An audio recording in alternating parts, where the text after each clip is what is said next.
যে পর্তুগালের চিন্তা না কেউ, যে পর্তুগালের ছিল না কোনো ইন্টারন্যাশনাল ট্রফি, সেই পর্তুগালের পুরো বিশ্বের সামনে রিপ্রেজেন্ট করে তুলো রোনালদো।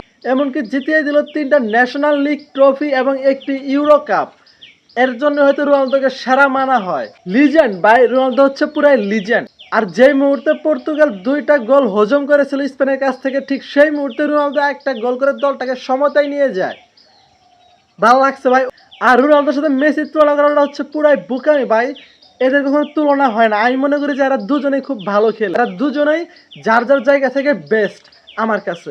আর আমার কাছে রোনালদোর ভালো লাগে, যার কাছে যেটা ভালো লাগে সেটা তার ব্যক্তিগত ব্যাপার। এখন কারো কাছে ভালো লাগে রোনালদো, কারো কাছে ভালো লাগে মেসি, যেটা যার ব্যক্তিগত ব্যাপার। কিন্তু আমার কাছে ব্যক্তিগতভাবে ভালো লাগে রোনালদোরে। তো রোনালদোকে অভিনন্দন, লিজেন্ড।